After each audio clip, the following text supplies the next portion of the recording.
les amis, vous avez devant vous monsieur Assaman, prof de PC. Je suis là pour vous aider. Donc, je suis l'ami des élèves pour aider les élèves à comprendre la manière dont on traite les exercices de mécanique, chimie, en classe de seconde, première et terminale. Donc, je suis ici devant vous pour vous aider. OK. Je dis un grand merci à mes abonnés.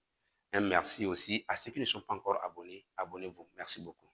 Sans plus tarder, nous allons démarrer avec une situation ainsi sur la situation d'évaluation en APC. Ainsi dit, ça c'est sur le mouvement de translation. Tu observes un enfant en train de faire de la balançoire, comme l'indique la figure ci-dessous.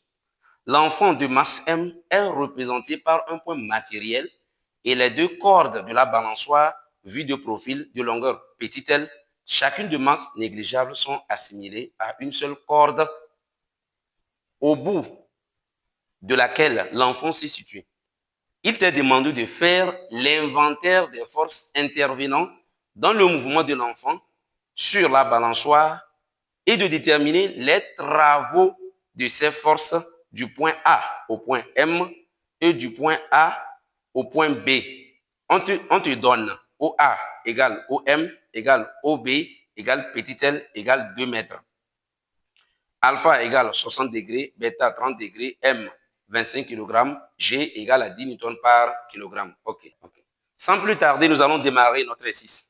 OK, on nous dit de faire l'inventaire des forces dont l'enfant se trouve au point A. Et il fait donc, c'est une balançoire. OK, quelles sont les forces qui agissent donc sur notre enfant?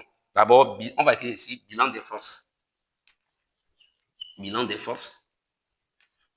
Nous avons ici deux forces. Premièrement, P. P, c'est quoi? Poids de l'enfant. Poids de l'enfant. Poids de l'enfant. Deuxième force, la corde qui maintient l'enfant en équilibre. Donc, la corde. Donc, T, on va le dire T. Tension de la corde. Tension de la corde. Voilà. On peut donc la représenter, il n'y a pas de souci. Le poids est toujours vertical. Donc, on va utiliser lesquels, mais il n'y a pas de problème en attendant. Nous avons la force, le poids P. Et vous avez ici votre force, la tension de la corde. P. Voilà. La question suivante, c'est que on nous demande, après avoir fait l'inventaire des forces, on nous demande de faire quoi? Déterminer les travaux des forces. Donc, on va commencer par travail du poids. Travail du poids. Travail du poids de l'enfant.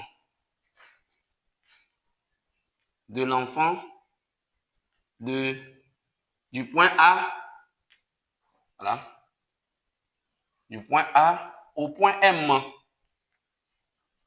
Au point M. La première des choses, c'est ça. Alors, par définition, nous savons que le travail du poids de A vers M, ici, le solide, l'enfant descend vers le point B, donc il descend. Donc, le travail du poids est égal à MG H. Maintenant, où H? Donc, allons déterminer H. H, c'est quoi? C'est la dénivellation. Donc, nous allons prendre notre équerre. Où H, c'est la dénivellation entre la position de dénivellation. Donc, d'abord, une position orthogonale.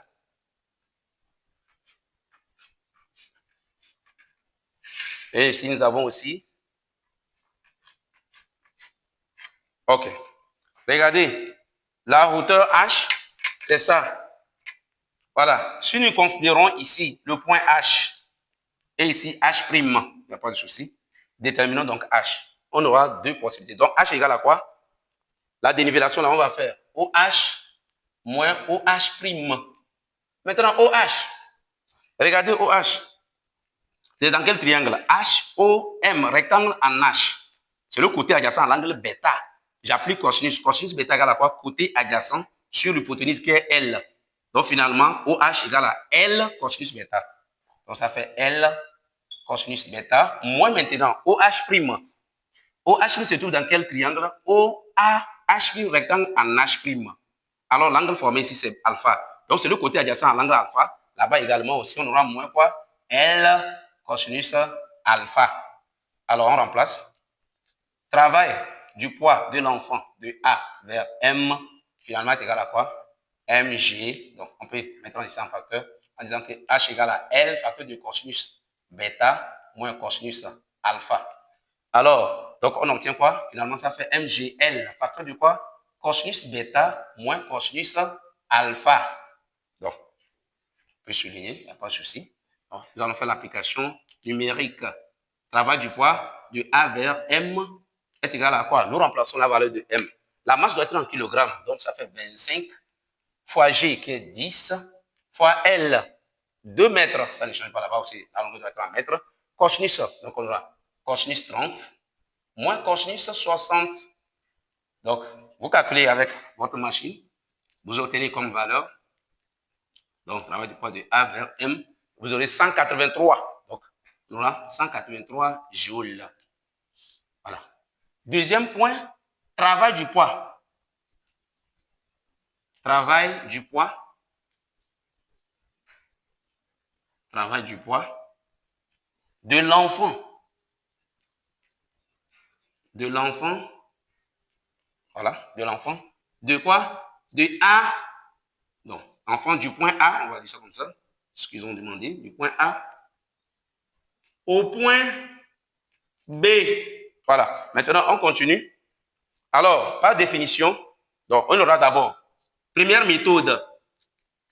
Première méthode pour nous permettre de calculer ça rapidement.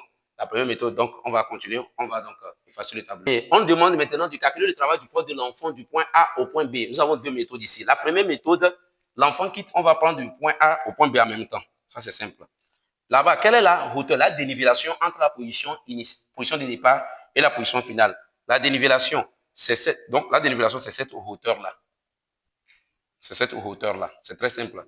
Donc, si on note cette hauteur-là étant comme par exemple H', c'est l'exemple que je donne. H'. Alors, comment déterminer H'? Or, vous savez que OB, c'est L. Tout ça, là, c'est la même longueur. Hein. Ça, il faut le dire, c'est la même longueur. Donc, alors, la première méthode, travail du poids de A vers B est égal mg H'. Pourquoi? Le solide descend, donc le travail du poids est positif. Donc, O H' serait égal à quoi? On va faire directement. Ça fait OB moins OH'. Alors, notre H' que nous cherchons, donc ça fait L moins L cosinus alpha.